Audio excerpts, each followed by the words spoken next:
Hey Kev, let's follow this trail over here. This looks like there might be something waiting down there. All right. Hey, wait a minute. Do you hear that? Yeah, I thought it was just me. What the heck is that? I don't know what that is.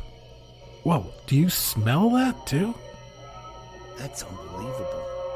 Hey, look. What the? Hey, look, those branches are moving over there. What the heck is that? Holy cow, is that what I think it is? Look at that thing. Oh my God. It's a freaking Sasquatch.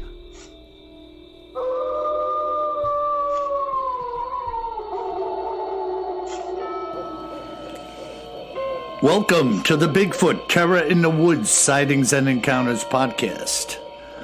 I am your host, W.J. Sheehan, author of the series of books, Bigfoot Terror in the Woods Sightings and Encounters, 19 volumes in paperback, ebook, and Kindle, and another 19 in audio format. Folks, you can get these at Amazon, Amazon, and Audible, and there are viable links on our website now for all of the books at BigfootTerrorInTheWoods.com. Viable links there now. If you go to our website, you can click on that. It'll take you exactly to that volume that you want. And if it's an audio book, it'll bring you to that as well. And now, my brother and co-host, KJ Sheehan. Hey, Bill, speaking of terrible, you probably could find some terribly unhappy customers selling stuff on eBay. Mm-hmm. Yeah. Interesting. You know, I'm a little tongue-tied this evening. I know, and I didn't want to stop you. I don't want to edit it out. It's part of our charm. Yeah, no, I mean, this is not a rehearsed thing. You know, you get what you get, folks. I just finished practicing guitar for about 2 hours. I'm a little dingy. You mean more dingy than normal? More dingy than usual. Yeah, I'm there too. You know, I had to learn too, and I'm starting to relearn guitar. Connor, my excellent instructor, is instilling in me the need for rest. In other words, you just to keep motoring something with your fingers is not really doing you any good at some point. You get fatigued, and your fingers and your muscles need to relax, just like going to the gym, right? But in a different way. Does that mean I should stop working? Well, if it's fatiguing you, yes. Now, Kev, I mentioned to you before we got together, I have a very interesting follow-up from our last podcast, and maybe you can help me to remember the individual's name. I think this lady's name was Gail, and she reported seeing something that she thought might have been a bear, but then not. I remember the email. I want to say Valerie for some reason. Okay, well, if you're listening, Valerie or Gail, pardon us, but we want to give you some clarification on what you saw and what was said to you. Now, Kev, you know, you always hear me talking about my good friend Dave out in Oregon, a logger who's had numerous encounters, and his crew has seen many creatures, much evidence, working in the woods. So Dave is listening to the podcast after it was released.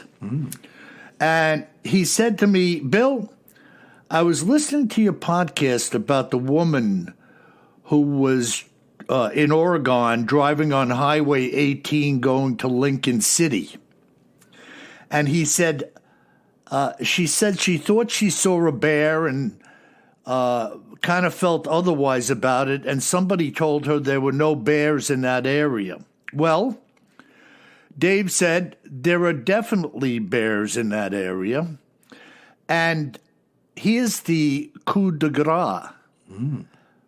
A few miles off the road, in that very stretch of Highway 18, pulling off a siding, driving through a logging road in the woods she was going by, which is heavy timber, old growth heavy timber. Dave had pulled off a siding to take care of morning business, shall we say, number 2.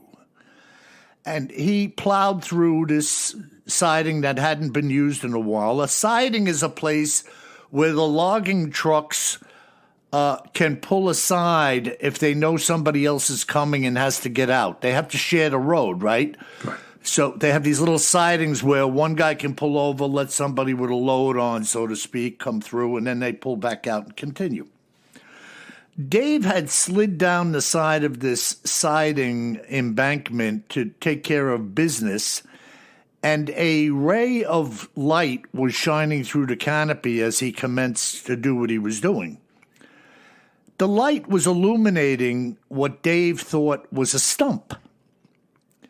And the stump stood up and started walking away up the opposing hillside, going away from Dave. That was his first sighting. And it happened just a few miles away in the same timbered area where this woman said she thought she saw something. Wow. Pretty cool, huh? Pretty cool. Yeah, definitely. Same area, same road. Yeah, Wow. So that steps up the legitimacy. I trust Dave emphatically. He's a very smart, talented, and gifted guy, and he's a no BS kind of individual. And I appreciate that about him. And completely legit. So, fantastic, though, isn't it, Kev? Very cool. So and folks, listen, that's where the participation of the audience, which is you, comes into play.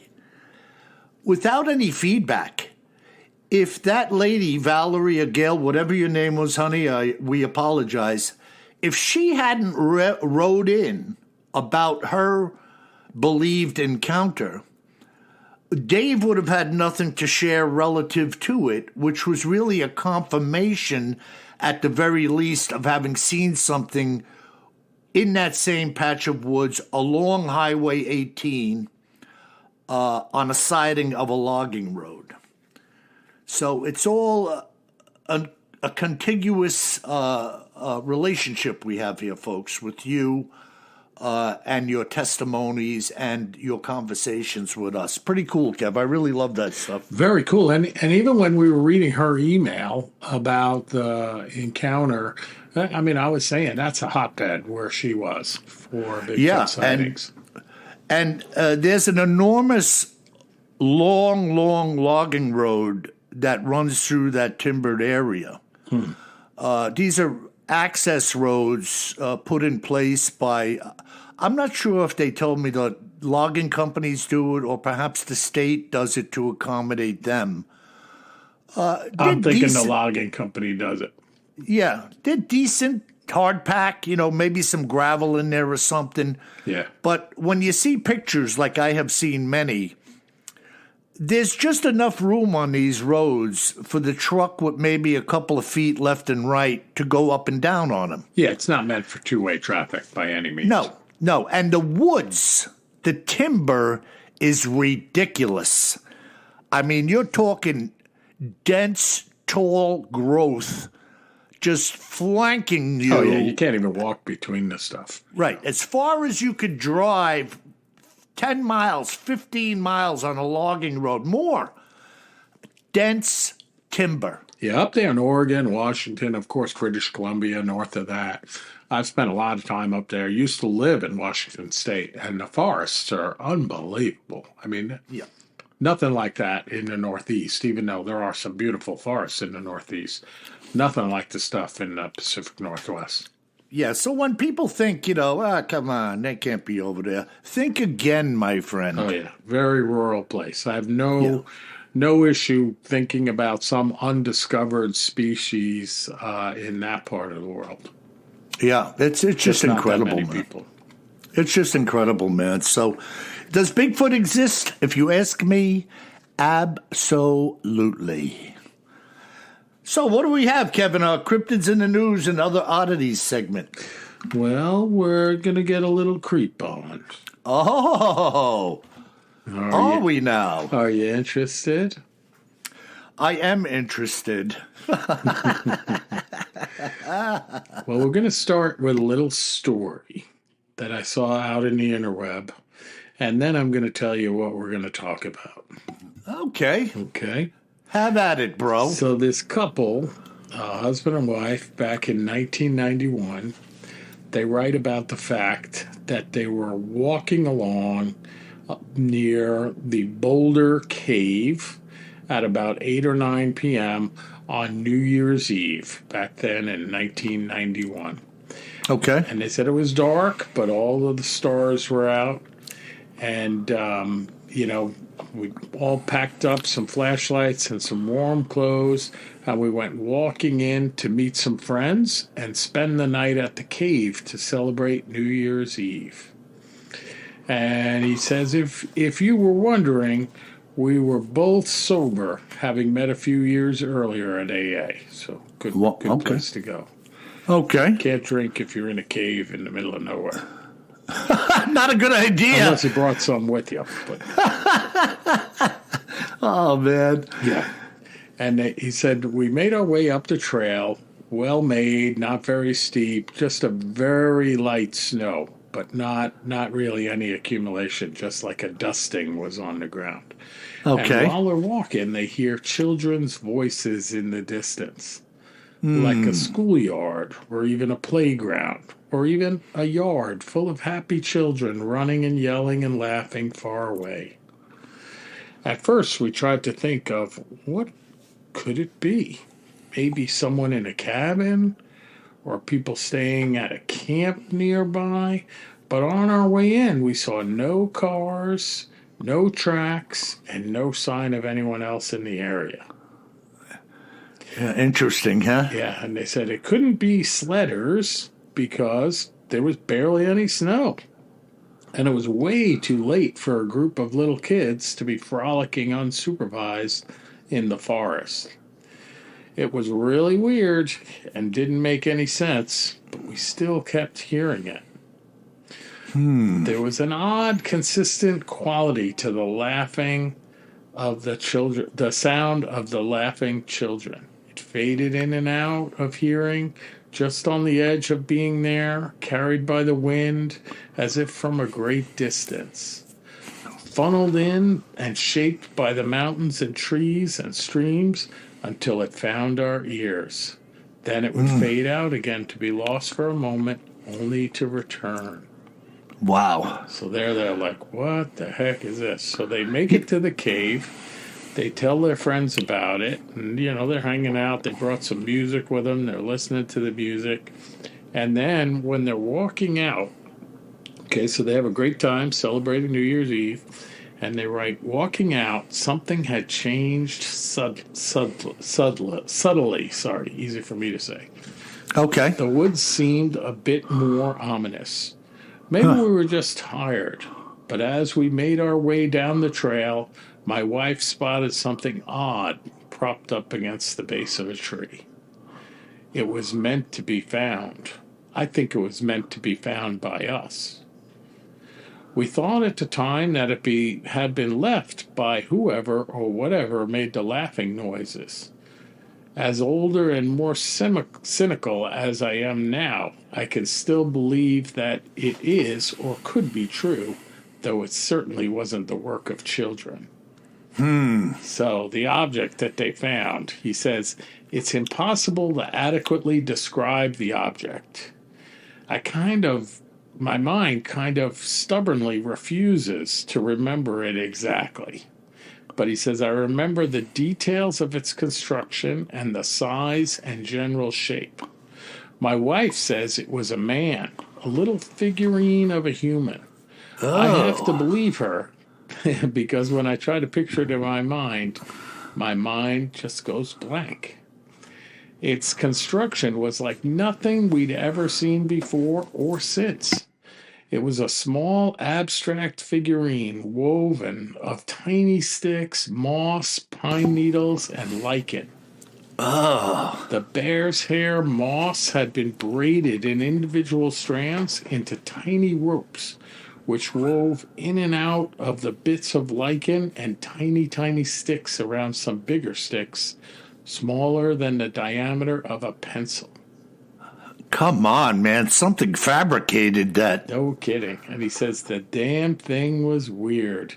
It was easy to dismiss the laughing children as a natural phenomena in the wind, or our imaginations, or just some strange, inexplicable happenings that had a perfectly logical explanation. But this figurine was real, and it wasn't on the trail side on the way up. Oh, man. Yeah, let me tell you something. Any observant individual is certainly not going to miss something like that hiking in the woods. No. It's going to stand out like a mailbox mounted on a post. And you see something like that, you know none of them saw it coming up. No, and like he said, that he believes they were meant to find it, and it was meant for them. And what is the meaning of that? That I don't know. Yeah. Oh, my God. A little bit of creep. But now... Did we have the location, Kev? Where was this? He talks about this boulder cave, but I didn't know where that was. Okay. All right. Good enough. Yeah. So now, these two are not related, but I wanted to start you out with a creep when I read this story. Yeah. But, you can see they're distantly related when I tell you. Yeah, well, let's definitely creep. We're going to continue kindling the creep.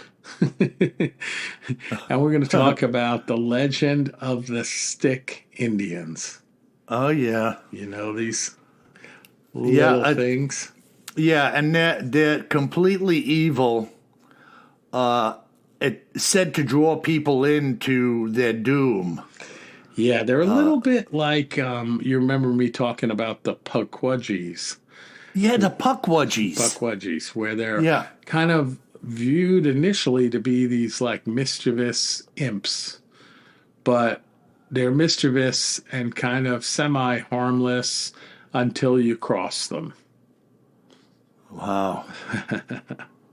Wow. So the Stick Indian legend is rampant among the North American Northwestern Indian tribes, particularly the Salish, which is the Salish tribe is in the American and Canadian Pacific Northwest, where we were talking about earlier before we started this. And they have a tale of a particularly malevolent and dangerous being that dwells deep in the forest of the Northwest. And they call them Stick Indians, but their physical description changes from tribe to tribe. Now, where does the name Stick come from? We're going to get there. Okay. Okay. Many legends acknowledge that they at least somewhat resemble other Native Americans. For example, the majority of tribes describe them as being about as tall as any other Native Americans. However, this description is not universally true. For example, the Nez Perces, which is a north-central Idaho tribe, call them little people. The Salish and several other tribes say that the Stick Indians actually resemble our idea of Bigfoot. And they call them Stick Indians? Yes, Stick Indians. Okay, so the name Stick is not necessarily denoting they look like a stick or as thin as a stick. Well, so they believe that they got this name, Stick Indians, because they dwell in the forest and share many traits with animals of the forest rather than typical tribes. So even though they look like, some of the tribes believe they look like Native Americans, others say that even though they may look like them, they actually have traits that are similar to trees and animals and natural things in the forest.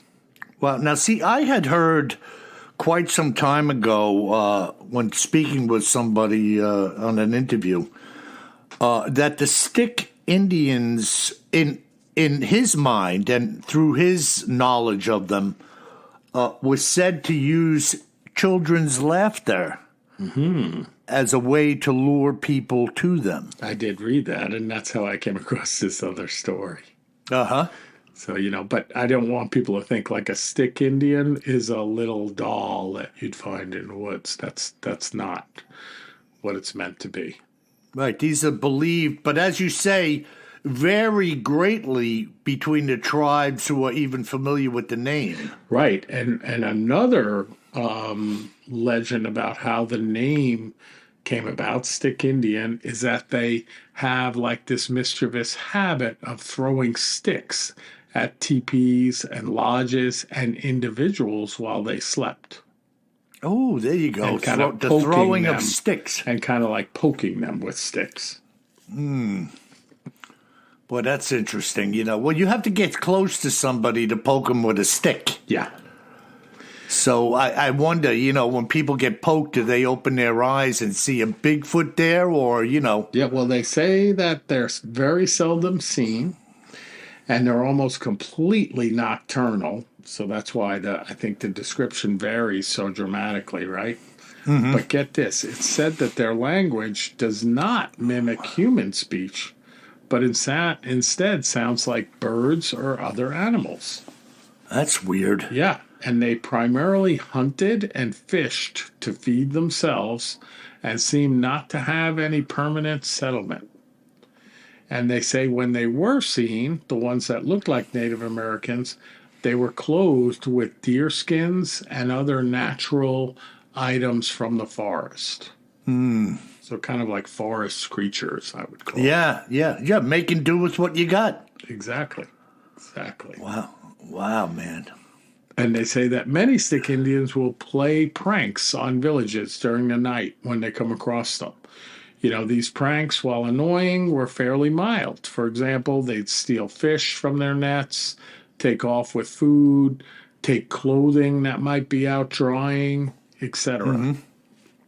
However, when the stick Indians felt that they were threatened by other tribes or where tribes interfered with their lives, the powers of these creatures would soon be on displays. Oh, that's interesting. Yeah, I wonder, any reports on the powers? Well, they say that they were incredibly vindictive and would always seek revenge, and that they have powers of mental persuasion. Although the range of powers, like the description, vary between the different tribes. Mm-hmm. Some believe that they had the power to hypnotize or cause instant insanity. Wow. And all of the tribes agree that they're able to induce dread, confusion, and anxiety to humans, especially humans wandering alone. Kev, I want to bring something up for a second. Yeah. Do you recall the very first episode of Expedition Bigfoot when they were getting together at that camp? You got to give me a little more info, a little more. Well, let me just jump into it. There was one guy who never made it out of the gate on the show. He became extremely sick, despondent, almost like a mental illness came crashing down on him. I think it was the first night in the tent. Now, it really doesn't matter if I'm completely correct with what I'm saying, but one of the initial crew never made it through the first episode. Wow.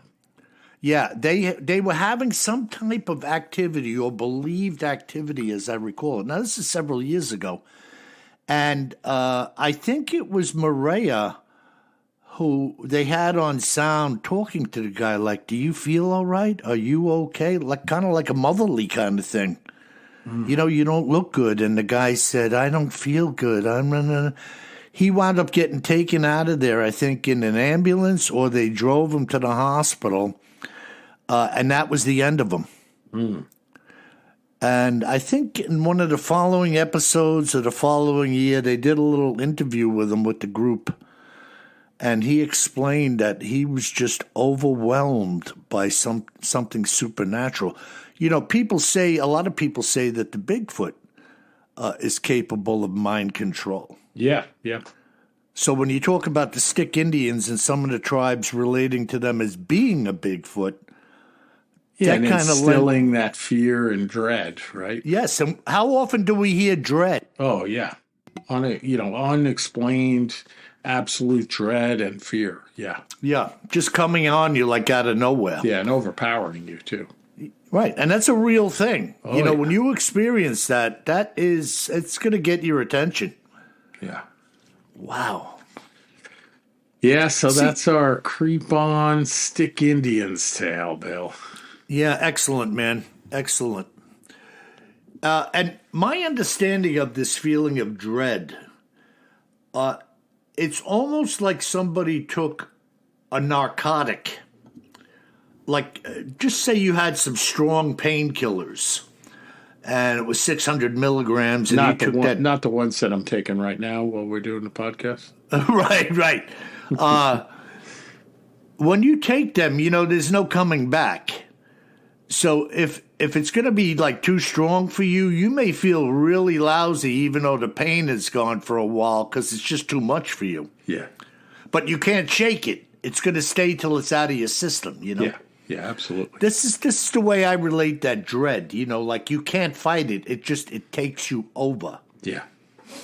Well, now I'm going to get into, I actually brought a couple of accounts to the table here, and I was going to base which one I would do on what you said, Kip. So I'm going to pick one over the other. All right. And since we always have new listeners, and for the benefit of many others who would like to dig into this again, this is one of the most horrific accounts I ever received. And it was told to me, I'm kind of skipping around here. Well, let's just say this. I'm continually presented with the same or similar circumstances surrounding, sightings and or evidential findings relative to Bigfoot. I had another witness who in his testimony, which is in another book, also found a collection of bones deep in the woods while he was on the hunt. But as you're soon about to hear, folks, another collection of bones was found in somewhat of a gruesome twist as to whom or what they belong to. I'd also be remiss if I didn't tell you folks that of all the people who could run across such a finding, David Brinks, Dr. David Brinks, had spent the past 17 years as an orthopedic surgeon. And I'm going to step aside now and allow you to hear what Dr. David Brinks testified as to exactly what he had found in the Kootenay by Mount Oki, October 7th, 1999. As I told you, Bill, when we first made contact, I did not personally see anything in regards to a Bigfoot or a Sasquatch-type creature. But it was rather what I found while on the hunt that troubled me to such an extent that to this very day I am haunted by it in my thoughts. As I told you, I have given up hunting in the deep woods entirely. October 7th, 1999 was my last day in the forest. I have likewise sold off my entire collection of long rifles, which at the time had been quite extensive and expensive as a result of what I encountered that day. I had hiked in about 6 miles following the Tokum Creek to where I had reached the point where I was in, shall I say, the shadow of Mount Oki. While hunting in this entire area, it is full of life of a variety of sorts. Animals both large and small abound, as well as birds and critters of every sort imaginable, providing, of course, that one is looking. I was, as I said, about 6 miles in when the realization came upon me that everything had grown eerily still and silent. This had happened so gradually that it must have been over the course of perhaps a mile before I actually stood still in one spot to look and listen in order to confirm my thoughts and my feelings. When the realization had struck me, and my hunch had been confirmed in reference to the stillness and lifelessness I was encountering, a cold chill went through my body like a lightning bolt from head to toe. I had never experienced a feeling such as this in my entire life of hunting. And this was followed by a feeling of imminent danger. Here we go, Kev. And the thought that I may lose my life. Personally, I have over 10 years of education. I'm not used to psychological breakdowns of any sort taking hold of me. My career and my patience being completely reliant on my ability to be level-headed and skilled at both what I do and who I am. I remember standing my ground and trying to gain control of my thoughts for some 20 minutes, because after all, I couldn't exactly run out of here with my gear. At some point, I felt as though I had somewhat normalized again and began to move into the timber by the base of Mount Oki, following what appeared to be a rather broad game trail, which from the looks of it seemed to be well traveled by large animals in the area. I came upon what I will describe as a small side path leading through a wall of brush that was about 10 feet tall. Walking through this wall of brush, this small trail opened up into what looked like a cleared campsite. In other words, the ground in here was virtually cleared of debris and was so tamped down that it looked like hardpack. It measured, in my estimation, some 30 feet by 15 feet, being oblong in its dimensions. Scattered about in this clearing at first glance were hundreds upon hundreds of animal bones, strewn randomly about in the clearing.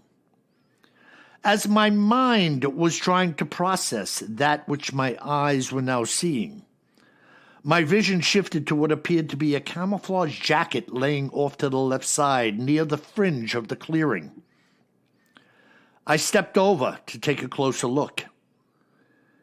It was then I realized the jacket was still wrapped around who had been its owner.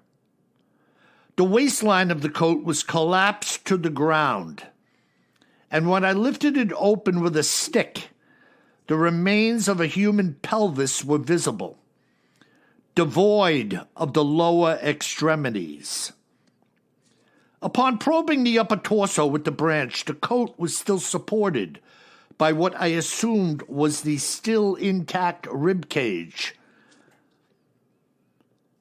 Rib cage, as well as the skeletal hands and arms extending from what were now severely deteriorated sleeves on the jacket. As I now examined what was a severely damaged skull, my observations confirmed that the entirety of the facial structure, from the maxilla to the frontal bone, inclusive of the nasal, zygomatic, temporal, orbital, and the lesser bones, had been impacted by some type of blunt force trauma, rendering the entire face compressed to some 5 inches within the skull. I knew immediately this had not been done by a bear, and no human was capable of delivering such a blow. The head looked as though a 7-inch round block of steel had been pounded into it front on. I started to tremble and shake violently as I stood there over this apparent victim of some type of hideous murder But why this individual had found his place here with all the other bones was incomprehensible to my rational way of thinking.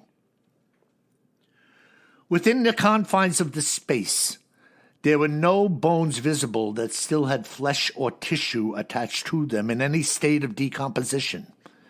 And yet, here I was, standing in the midst of animal and now human remains, on a patch of ground that was so worn and hardened that not so much as a weed was coming forth out of it. With my gloves on, I attempted to do a search of the remaining pocket areas of the coat and came up with a business card for an insurance agency about 200 miles away from where I now was. Having made my way out of the woods and back to civilization, I immediately reported my findings and location to the local authorities. I gave them the business card and even offered to take them back in where I had made my find if they desired me to do so, to which they responded they would let me know if they needed any further assistance on my part. To this day, I am tormented by having found this torso with no legs, lying in a sea of bones within the forest.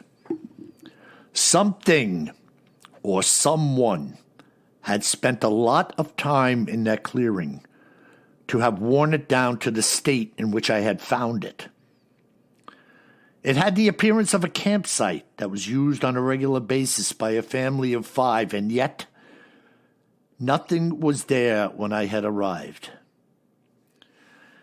Out of everything I had seen and felt, Bill, it was the damage that had been rendered to the individual's face that haunts me to this very day. Death from such an impact was certainly instantaneous, and yet what had performed such an evil act was unknown.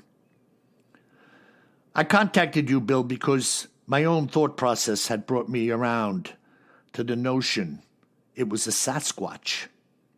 I had never heard of or known of a bear to deliver such a blow. And the remains of the jackets showed no signs of having been slashed or clawed in any way. Nothing other than the natural breakdown of the fabric having been left outside in the elements for a prolonged period of time. That is one hell of an account. Coming across a body, like remains of a body. Yeah. With the lower extremities, as the good doctor said. That would be your legs from the pelvis down to the feet. A legless, footless torso with its face caved in to mid-skull. Think about that. That is, I mean, that would be the equivalent to like running into the back of a truck that had a pipe laying on it with your car when your cell phone, you were texting somebody, what it would do. You know, it's almost time for bed for me, Bill, and like now I got to think about this. Incredible. Awful stuff. Yeah, yep. And just up folks, again in the Pacific Northwest, right? The Kootenay. Yeah, the Kootenay. Another hot spot. A lot of animals in there, which is why Dr. David Brinks was in there. Yeah. Looking to score some type of bull or something or other, and what does he come across? This. Ugh. But we were just talking about the feeling of dread. No, and that was, I could see why you mentioned that and why you picked this one, because when you started talking about his feeling, I was like, here's this guy with so much experience, and it sounds like he's describing that feeling of absolute dread. And the fact that he basically gave up hunting and sold all of his stuff, right? Like, jeez. Yeah, just had such an effect on him that he was, maybe, who knows what his exact thoughts were, but maybe he thought, I can't allow this to even possibly happen to me in here. I got my family, I got my life. You see something like that, it changes who you are. Yeah. Some people can recover, and others just say, man, to hell with that, I'm done. Yeah. Fun is fun, but going in here alone and seeing that and thinking of what may have done it, I don't think so, No. So there you have it, Kev. What do we have in our listener mail tonight? Yeah, we get a couple of good listener mails. We're going to get a little lighter with this one here. Charlie writes in from Florida. And he says, long-time listener, first-time writer. I wonder if he means he's writing for the first time generally or writing to us for the first time. I'll assume he's writing to us for the first time. Yes. He says, I love getting to creep on with those flesh-eating kids with dark eyes. Nice. Where have they been?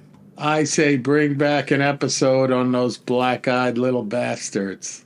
And by the way, who mentioned them being flesh-eating little bastards? I was going to bring that up, but I like it.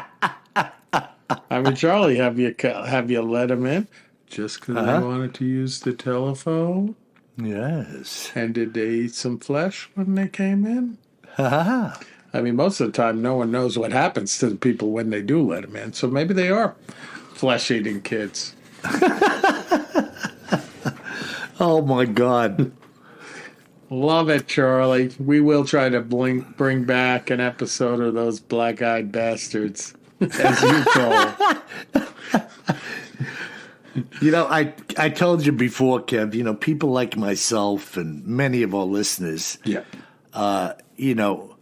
we need to reintroduce some things from time to time because it's not a one-off.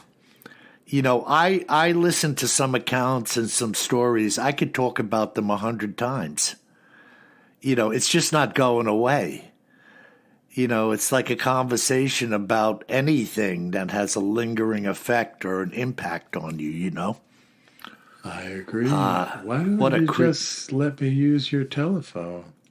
Sure. Maybe I could borrow your car with you in it. Yeah, you could borrow my car, but first, let me go to the closet and get my side-by-side, if you don't mind. I have some nice lead I'd like to lead you into.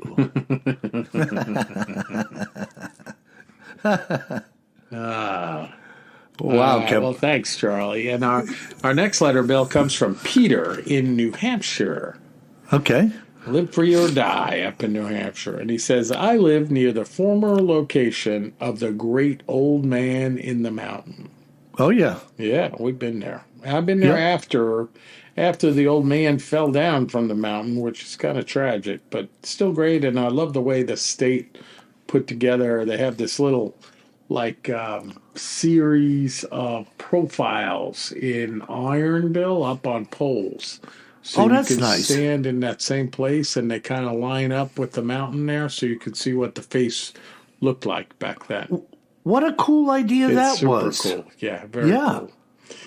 And Peter says... So wait a second. Go ahead. So as you stand in a certain location and align yourself with these heads on poles, just standing there, it looks like the head on the mountain. Well, you line them up with where the face was, because the rock is still there, but basically the profile of the face fell off. Okay. So it gives you an exact feel. And, I've seen both, right? Like the real thing and the thing with the iron on the poles lined up, and it's cool. It's representative. Yeah. And it's at the same place where the pull-off is there on whatever road it is, heading north in the White Mountains, where you used to pull off to see the old man in the mountain.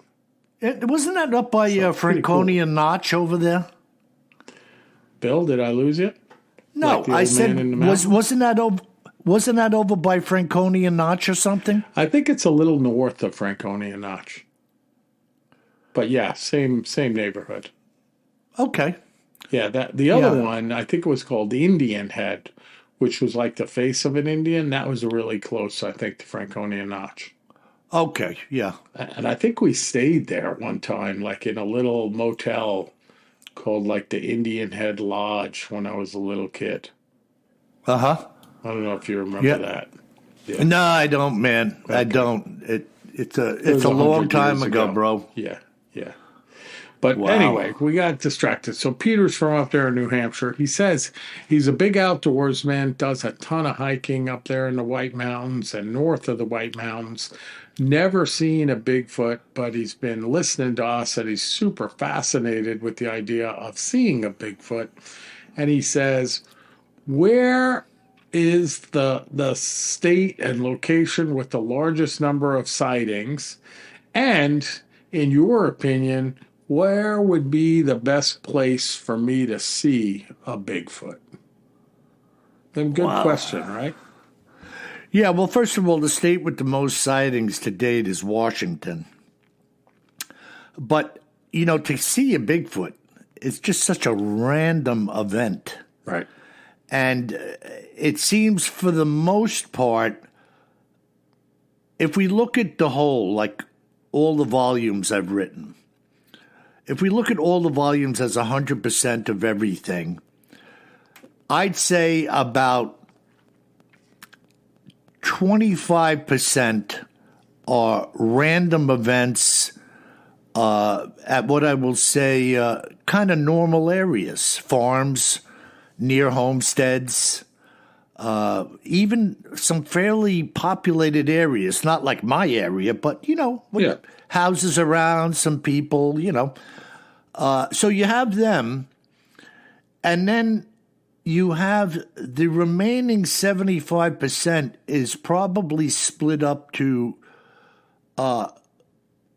people logging, people hiking, people fishing near bodies of water. And there is absolutely nothing as far as a rhyme or a reason as to how or when these things happen. But it's always in accordance with people seeing something because they are looking. You can't, you cannot see a Bigfoot if you're fooling around with your cell phone, if you're never outside, right? If you're not observant during your lifetime, you're not going to see one. It could walk by you. Yeah, and I would add, Peter, like the good news is, like if you want to see one, you got to go someplace where they are, and they're all over the place. But I was going to suggest before my brother said it, Washington State, the forests of Washington State. But you got to be there a lot. Like the concept of going out with your friends and traveling across the country for a week, like it's a golf outing, and you're going to see a Bigfoot. Pretty unlikely. Otherwise, we'd have a lot more film of Bigfoot, right? People would pick up their great camera and they'd say, you know what, I'm going to spend 14 days this fall and I'm going to go film some Bigfoot. It's not like that. This isn't bird watching. Yeah, it's not bird watching. But like my brother says, like bird watching, you're not going to see them if you're looking at your phone. Yeah, that's right. So... Good stuff. It is. It's very tough, and I'm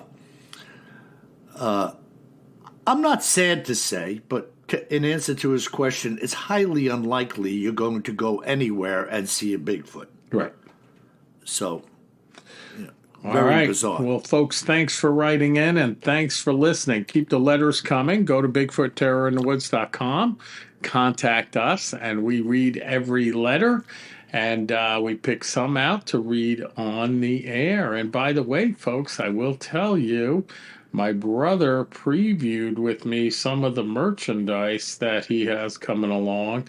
And I think you're going to be pretty impressed because I know I was.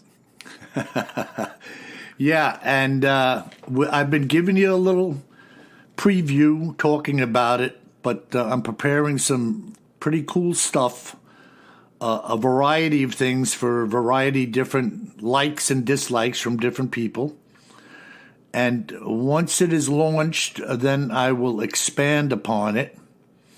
But as Kevin just said, I think you're going to be digging on some of this stuff, and I hope you will. So remember, folks, If you've seen something, say something. Go to BigfootTerrorInTheWoods.com, hit the contact link, and tell me what you've seen.